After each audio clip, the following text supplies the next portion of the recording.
change in the fundraising sector has never been greater. But innovations in technology are evolving faster than our ability to understand them. Are these advances good or bad? Do they have unintended consequences? And what is the application to the global fundraising sector? That's what we're here to find out. Welcome to the Fundraising AI Podcast, your up-to-date resource for responsible AI for the global fundraising community, hosted by Nathan Chappell and Scott Rosenkrantz. Welcome back to the Fundraising AI Podcast. I'm Nathan Chappell, and I'm with Skit Caboodle, / AKA Scott Rosenkrantz. We'll talk about that later, I think, Scott. We don't have to. We don't have to. We're here in Geneva, Switzerland for the last day of the AI for Good Global Summit. With the United Nations and ITU. And it's been such overwhelming and positive experience. I don't know about you, Scott. It's definitely something I'm honored to be here. I'm honored to we're talking to members of parliament from different countries, right? Yeah. Ministers of United Nations that are all trying to figure out the same exact thing. How do we apply AI for good? How do we do it responsibly? But we're representing an area that often gets overlooked. And I think it's important to be here. I'm honored to be here. Definitely want to come back again. I think, if anything, for me, it showed, even though my expectations were there'd be a lot more NGOs and a lot more nonprofit, both sides of the, from just that whole nonprofit NGO community, not as much as I thought, which made it, for me, even more the reason why we should be here. And definitely we're coming back next year. I was surprised of how many vendors are like the big corporations, like MasterCard and Nokia and Huawei. I wouldn't have thought that AI for Good is anything that they're really here. And they're not just here as spectators, they're speaking. Yeah, speaking. That was a little bit of a disconnect for me. Yeah, let's drill into all that. So we've got, 20, 30 minutes. We wanted to bring everyone through this. This trip came at an enormous expense in terms of time and travel and money and all those things. So we want to make sure that we're paying it forward. And I've already heard on LinkedIn from my post yesterday that a lot of people wanted the highlights. So let's just hit them all right here. We were here for 3 full days. Day 0, which was all about governance, which is, probably the highlight for me of why we have to be in this space and why we have to continue to be in this space. And then day 1, yesterday concluded, last night with a reception, a private reception for, a few hundred people at 9, 10 o'clock at night. And then day 2 today is still ongoing, but there's only a few sessions left. So we're recording it now and we're going to give you all the highlights. Yeah, day 2 has been a bit light, but day 1, there was a lot of interesting stuff on day 1. I think some of the highlights that we talked about were there were 36,000 online attendees, right? Coming from all over the world. They did a breakdown of the sectors that they're coming from. 7% are nonprofits. Yeah, which was the same a percentage of students and the same number of percentage of United Nations employees. Yeah, there was more government representation. UN employees, as there are representing the nonprofit sector in whole. Yeah. They said 31% is industry, 32% is academia. So academia could kind of be nonprofits, right? But they're usually coming from the research side. The research side, yeah. So 31% industry. That again is where I wouldn't have thought that MasterCard was going to be talking about how they're using AI for good. They are using AI for good or it probably goes to the new form of business though, right? Doing good is good for business, know, and if you are MasterCard, I have a hard time figuring out the clear linkage there, but some of the others, pharma, so Eli Lilly is here, Johnson & Johnson's here. It's if you can accelerate drug discovery, it's got direct impact on, humans' health and be able to deploy, things like the coronavirus vaccines and things like that. Some of the others are more on the robotic side. There's a lot of robots here. A lot of robots. Yeah, some are a little horrifying. Some I wouldn't want to meet in a dark alley. No, what about the one robot that started making fun of us because we didn't want to talk to it? Yeah, calling people stupid. It was supposed to be an insulting robot. Right.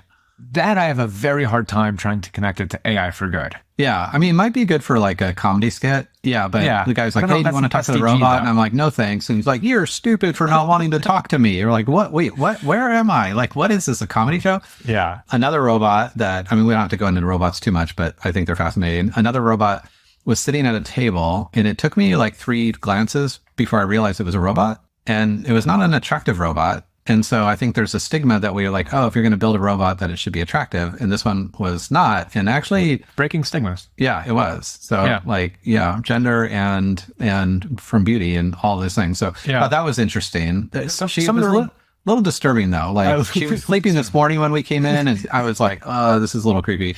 And the scale, the ratio of her hands. Her hands are about twice the size as they should be. Right. Very wrinkled. Yeah. Wrinkled. For her age of her face, it just was like, maybe they just need. They went to different. Hands. They're like, who brought the hands? And I was like, oh, I forgot them. Like, oh, but I have this pair for like an 80-year-old man. And then they like put it on her, robot. I don't know. It was very strange. Outside of robots, there's Boston Dynamics, walking dogs and all that stuff. Robot firefighting, the robot firefighting device, which I know like Los Angeles was the first one, I think in the United States, that actually bought one. And it literally a robot that goes in connected to a fire hose. It can be guided by drones to know where exactly to shoot the water to extinguish the flames. They used that at Notre Dame when that fire went on. It was a really cool example of AI for good, because they got in there. It saved people's lives, literally. By doing that. So there's been a lot of those cool examples, but that also is why big industry's here. Like if you're a robotics manufacturer, you're thinking, well, how do we build robots that, keep people from harm, or a lot for ALS. For ALS and other types of disabilities. Really cool stuff. To help communicate with loved ones. Very interesting stuff. But there's a lot that just, for me, didn't fit at first glance. Right. Soccer playing quite robots. Expecting. Yeah, the soccer playing robot's a little rough. I don't know why not replace soccer players. But it's our first one. Probably maybe not. Maybe we came to an off year. All right, so let's get into, so after that, I think so we were a little surprised by the mix of the type of people, but also for me and for you too, and we talked about like cemented in why we need to come back, because the nonprofit sector, even Governance Day, I think at our respective tables, we are the only ones at our tables essentially representing the nonprofit sector, which is like, okay, we need to have a voice, because a lot of AI advancements are happening without nonprofit orientation or nonprofit voice. So, but when we talk about, let's go into day one and then day two. But day one, I think it was pretty alarming when we got a recap on the SDGs. So the United Nations Sustainable Development Goals were established. I don't know. Do you know the year? I don't know. 2015. So 15 years. They came up with 17 of them that were really just, from what I heard from maybe an insider, is that they weren't necessarily the right 17, but they were the 17 that were agreed upon by the largest number of countries. Which is saying something. Which is important. Yeah. Right. That any countries could agree on anything. That's pretty impressive. 17 things all at once. It's pretty impressive. So they had until 2030, to solve that. So what? That's 6 years from now? 6 years from now. Yeah. Where are we at? 12%. Are on track. So I counteracted you yesterday. I said 17, but you were right. I should have never second guessed you. 12%. You're usually pretty much almost always right. And that means 2. So two SDGs. So that's the other part, right? So it's only 12% of SDGs are on track to hit their goal by 2030. Yeah. Clock is ticking, but only 2 out of 17 are going to actually make it. Yeah. And essentially, right? My question was, my internal question that I really am only asking you, and I'd ask the audience, but didn't really get an answer on because I didn't ask it to anybody else, is AI is not new this year, right? ChatGPT is relatively new, right? Which is why there's such an explosion. They said this is their largest audience they've ever had and so on. But AI was around in 2015. Right. AI for good summer, it's been going on for 7 years. Like, how are they only 12% success rate? Yeah. When 3 days worth of conversations of use cases of applying artificial intelligence to SDGs. Yeah. 7 years. I think yesterday the tenor was that AI, and really I think probably mostly Gen AI, because to your point, like AI has been around for a long time. Gen AI, essentially, I think the sentiment I received is like, can be the savior of the SDGs. And the stat that was shared is that AI can help achieve 70% of all targets. Mm-hmm.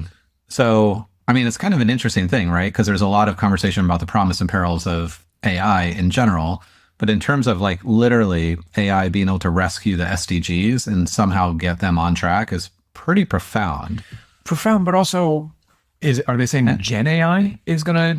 It would have to be, because regular AI has been around since these were created, and that wasn't the tenor then. So what's the new variable? That's what I don't understand. Is like Gen AI is going to help save the SDGs. I feel, obviously it's complicated, and I feel a little, weird about that, because it's like, look, we can't, we have to balance risk and reward with everything we talk about and responsible AI and everything that we do.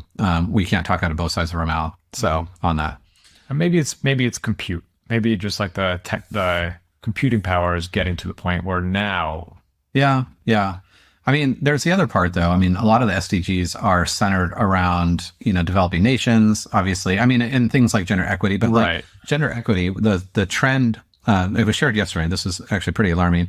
Under the current trend, so that 12% you're talking about are on track to hit their goal. So I'm assuming gender equality was one of the SDGs that was supposed to be essentially solved for by 2030. Yesterday it was shared, and it was like by the head of ITU, said that it's going to, under current trends, it'll take 300 years to achieve gender equality. Like, what? That's not 2030. No, that's not. No. Yeah, you got to add a zero. Yeah.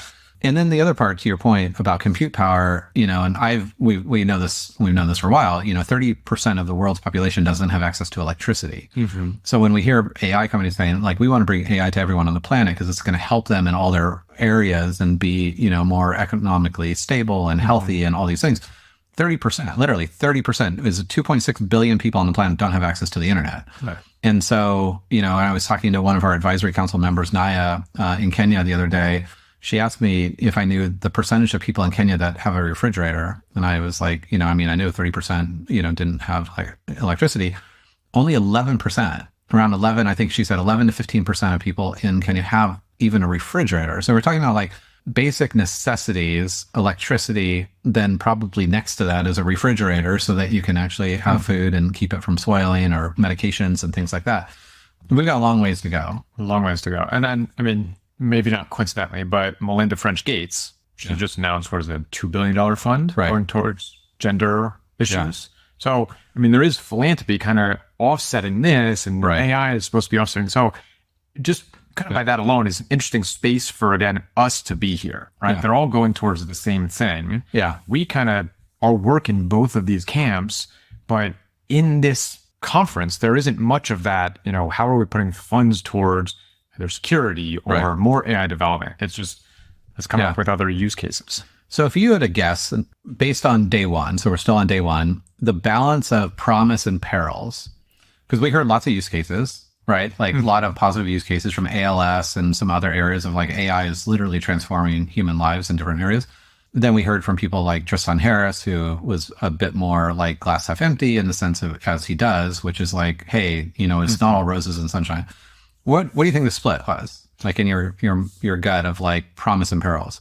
I'd probably say it's 60 or 70 to 40 or 30. More promise side. Okay. I think it was more of an optimistic conference. Okay.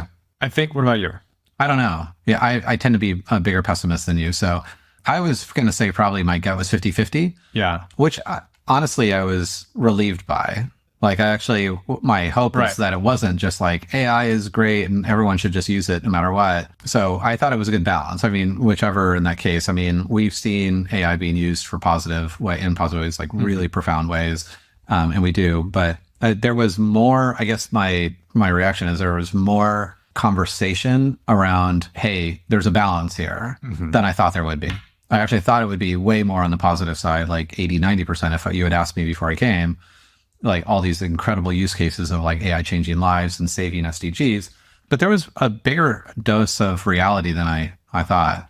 And I wonder how much of that is increasing. Obviously this is our first year, but if I had to guess, just pure conjecture, I would think that there's more of that balance. Maybe previous years we're talking about the promise, but the peril is starting to become more apparent. Yeah, and public. Yeah, public and widespread, and because AI has become more accessible as well. So just a number of people using it, it makes those things more well known. So that could be summed up in one of the comments yesterday, where there was a group of people up on stage, dignitaries. One of them said, and I forgot to write down who it was, but it said, used responsibly, AI can bring enormous benefits to people. It's going to transform every corner of our economy, but we will only realize the promise of AI if we also address the serious risks that it raises today. And I think that sums up kind of this tension, right, between scale and safety, promise and peril, and how, like, look, this is a transformative exponential technology that will change every aspect of societies. It will come at a cost if we don't mitigate risks and we're not taking an active stance. And I think that was probably our biggest takeaway from day 0, which was all about governance, which was probably a lot more talk and not enough action, which is why we created Fundraising AI as a way to take action to like, okay, let's cut through the governments, let's cut through the standards organizations, and let's do something today. So what was your highlight for day 1 as we kind of wrap up day 1? And we're probably going to say the same thing. It was definitely for me, it was the interview of Nick Thompson, the CEO of The Atlantic, with Sam Altman, obviously CEO of OpenAI. Yeah. It was much more exciting than I thought it would be, right? Sure. I mean, Sam Altman is in the news right now for a lot of things, right? Yeah. OpenAI is in the news. The Helen Toner interview came out, the board member that was trying to oust him, and she ultimately got ousted herself, right? Yeah. That came out maybe 2 days before. The Atlantic signed an agreement with OpenAI, so now they're providing their data for modeling. So I thought it was going to be like a softball interview, right? Scarlett Johansson. Scarlett Johansson. Secure. Yeah. So I really thought that they were going to go easy on him, right? I mean, obviously Sam Altman agreed to do this months ago, probably, right? Yeah. I mean, before we even bought the Leaders Pass. True. We knew for a while that he was going to, and the timing I'm sure he wasn't excited to wake up this morning, think about this interview. But I think Nick Thompson did a great job, right? I think he didn't let him off the hook. I think he asked the questions that everyone is asking, right? And also about safety, right? Yeah. And Sam kind of pushed it back, like, it is all of us. It's not just the vendors who are creating this or the scientists who are developing it. It really is on everyone. Yeah. Right. So last night at the dinner reception, so we were there with Nick Thompson. I wasn't going to sing, but he smiled, so I probably will. So we have to tell the story because we got to keep this light, right? Yeah. So for people that don't know, Scott's name is Scott officially, Scott Rosencrantz. And somehow we were in a car maybe a year or two ago, and he told us this story. You told us the story in the car with a bunch of our employees that at one point we hired another Scott. We're like, okay, one of you has to change your name. And he goes, well, one time I was meeting someone new and I introduced myself as Skit. So that actually became your nickname within our company. So we created a new last name, of course, which is Caboodle. So you go by internally Skit Caboodle. Right. And you've just rolled with it. So last night, we're there with Nick Thompson, the CEO of The Atlantic. Just interviewed Sam Altman.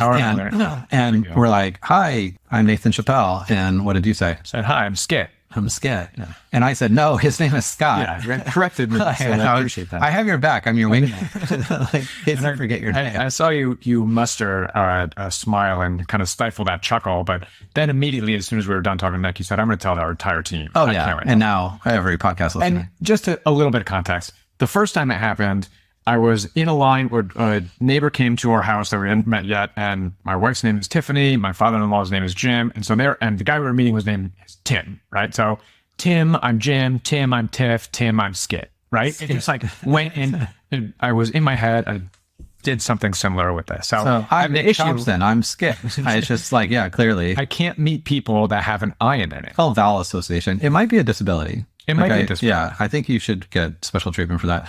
I thought it was funny. You're going to get cancer. So I probably, I don't know. I feel like, I thought it was actually a pretty good chuckle. And I came to your rescue. I'm like, his name is Scott. Don't worry about it. My wife found it entertaining that. It's not happened once, but twice a month. So I didn't know vowel association was a thing, but maybe it probably is. It probably is. Nick Thompson asked a question. And was that the highlight of your night? No. It was actually, that was just funny. And you've worn the name well. So Nick asked us the question, like, after my interview, were you more empathetic with Sam Altman or less empathetic? Like, did you think the interview helped him or hurt him in that? And what was it? Your take and my take was a little bit different, maybe, or Nick's was different. Nick's was different. I felt like he answered. I mean, obviously there were questions that he didn't want to answer, right? Fair. He kind of made that clear. Yeah, you passed. But you could have.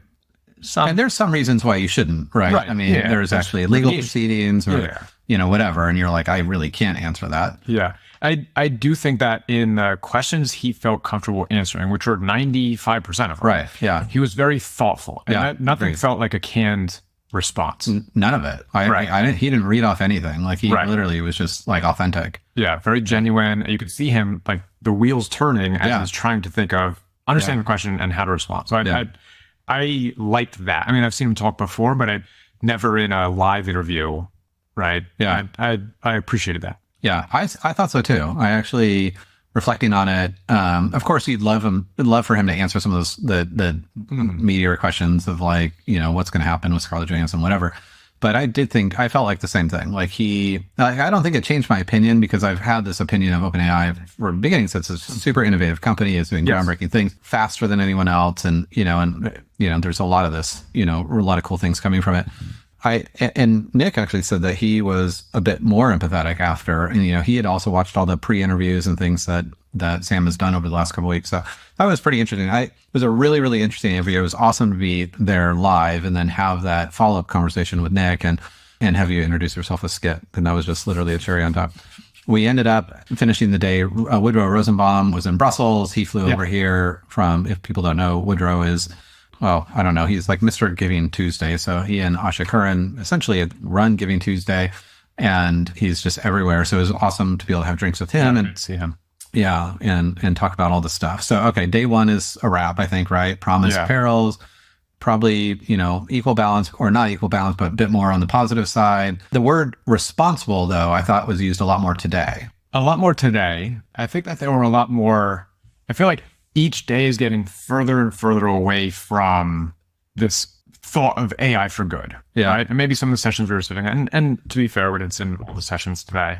But I thought the one that stuck out to me was the person from ITHRA, which does the Sync Global Survey. They surveyed, I think, 35,000 people across 35 different countries on basically like digital well-being and health, and how our countries responding to it. And really some interesting, fascinating. It was and very well done presentation. Eye-opening and alarming and concerning. Right? Yeah. So tell the audience a little bit about why it was concerning. I mean, a lot of it had to do with the influence of technology, social media on youth, right? Yeah. I mean, I didn't read the whole survey. I know you were frantically reading it right after that session, but it was a lot to take in. And we'll put the link on the survey up there. But some of the stats that they came out right away with were 30 minutes of screen time leads to 49% increased risk of expressive speech delays in children. Yeah. 30 minutes. Yeah, read that again. 30 minutes of screen time, half an hour, one show,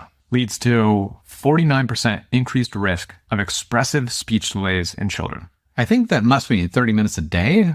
I can't imagine if your just kid happened to grab someone's iPad for 30 minutes, they're like literally going to have speech impediments. It has to be 30 minutes a day. And age, right? Yeah. Like, what is the age? Sure. I mean, my son is 2, and few and far between we let him watch Miss Rachel, right? Or like animal shows and stuff like that. But none of that high energy stuff. So you and I are on flights all the time. And how often do we see literally like, especially like if it's a single parent with like 2 kids that are trying to get somewhere, they're like, just take this iPad and like all the world will be fine. Yeah, that was addressed as well. A third of parents use tech to occupy their children on a daily basis. Yeah. So you couple those two together, right?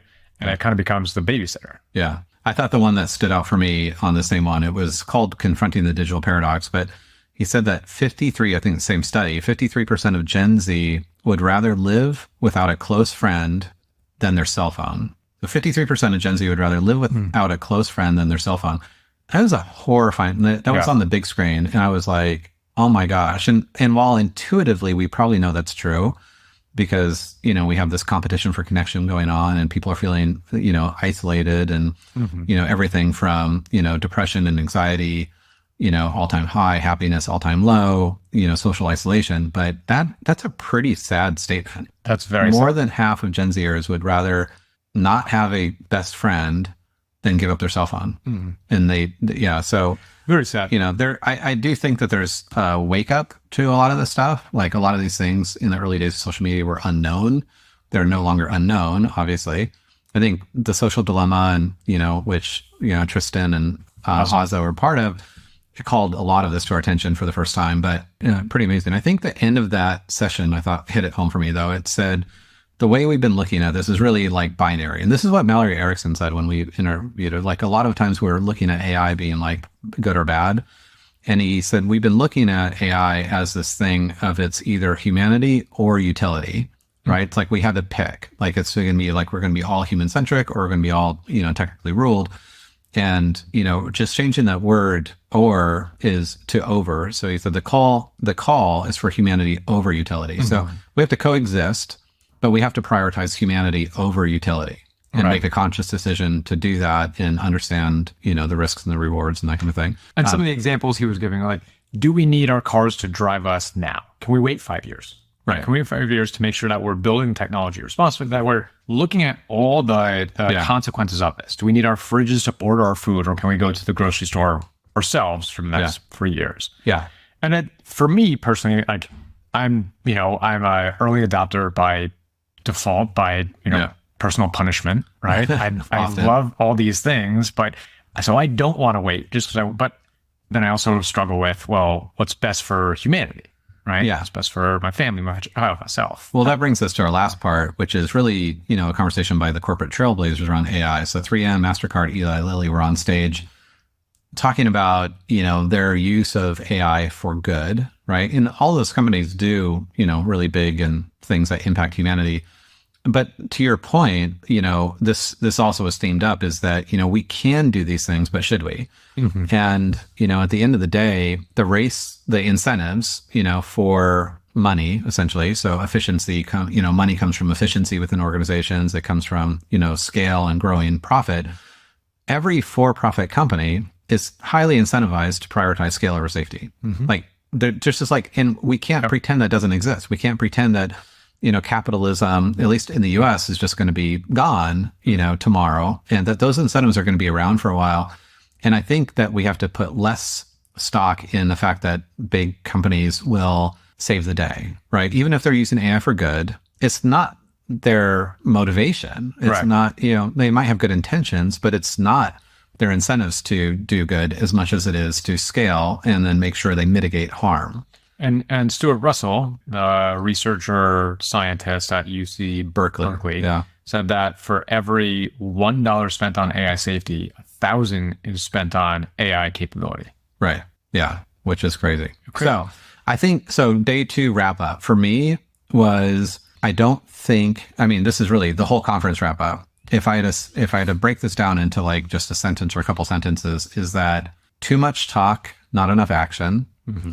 That we can't rely on governments or standards organizations to do this on their own in a timely manner. They can do it, but in a timely manner that will at least match the pace that AI is growing, because that's something that they vastly underestimate, is that they're not tracking to a static target, they're tracking to a moving target, this exponential technology. So a lot of talk, not enough action. And then to summarize that, groups like Fundraising AI, and we met many of them here in subsectors, whether it's healthcare or whatever, I think are the ones that literally just have to take bold action to build community, to provide open source frameworks or guidance or whatever type of support is needed for their constituencies to really ensure that there's education and resources for organizations to not only survive in the future, but to succeed now and be sustainable in the future. Yeah. I think in conversations, not just of the sessions, but also conversations just out and about in this, a lot of what's coming out is the governments are seemingly want the vendors to self-govern. Yeah. Right. And the vendors are saying, we're going to do what we can do until you tell us not to. Yeah. Right. So everyone's pointing the fingers of, you kind of need to figure this out and then tell us, and then we'll be good. Yeah. And so I think that leaves it to all of us need to take action. For sure. Yeah. Right. That feels good. So I think if you had gauged my feeling coming in, I think I thought that we were going to be able to glean more from other people that were much further ahead. That would have been really cool, because then we would have come back and be like, oh, we missed like these critical elements. But on the other side, I actually think we realize that we're many steps ahead of most organizations in building a framework and communicating the framework and coalescing people and bringing community together around it. I mean, we'll have 10,000 people October 1st at the second annual Global Summit for Fundraising AI from 100 countries. Mm-hmm. That's really rare in this sphere of like a few thousand people here. Like, we're one of like 5 probably that is doing anything at like that scale, that kind of granularity. So that's awesome. Yeah. I, for one, definitely will be back next year. I think we need to continue to have the voice. It's just been really enlightening where we see those opportunities and gaps. Yeah. What else? Any other last words? Nick Thompson is doing an interview with Jeffrey Hinton tonight. Yes. which is the Yeah. kind of last thing I'm looking forward to. That should be Yeah. good. Yeah. I'm Who's trying to- essentially, I don't know, if Fei-Fei Li is considered the godmother of AI, he's kind of considered the godfather of AI. Right. Right. He was at Google, but he left because he didn't agree with their alignment. Concerns over safety, I think. Right. Which is a growing trend. Yeah, Apparently. so that should be another good interview. Yeah. And if you get to meet, get to talk to Nick after. Yeah. I mean, I'll you reiterate, might my have to- name is Scott. Scott. Yeah, Yeah, not just Scott. in case you forget. Yeah. Like, Maybe we put skit in quotes and all. honestly, you wear it proudly. I mean, you offered that name earlier, and I think Kind of a badass name. You've worn it Right? well. Hey, Skit. Yeah. I mean, it's funny because we all refer to you as Skit all the time. It's just I hadn't seen you introduce yourself as Skit publicly to someone of You're- that caliber. You're one of 4 people. I mean, that's it. Oh, of that caliber, you're one of one. Yeah, that was pretty amazing. Pretty amazing. I think you just own it. All right. So this is going to conclude AF for Good Global Summit in Geneva, Switzerland.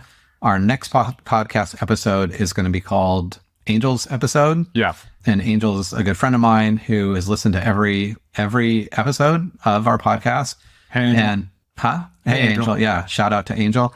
And, we realize not just Angel, but a lot of people when we talk, aren't like, there's a base of knowledge of just like people who are just getting going continuously. I think the stats yesterday was 7% of people are using AI once a week. Is that what it was? So, yeah. So that means like by definition, 93% of people are not.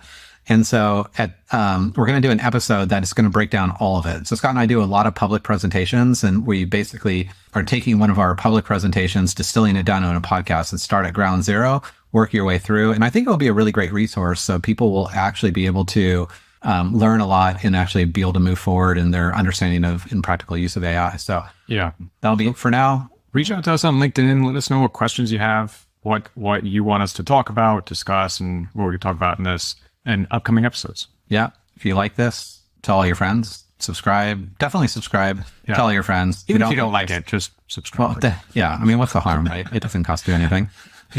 Come on. I don't know what the big deal is. Just don't write us a review. If you don't like it, don't tell anyone. This will be our little secret. So great. Be here, Scott. I couldn't imagine a better person to be able to hang out with in Geneva and spend a couple days with. And I look forward to doing this again next year. Likewise. All right. See ya. Yeah.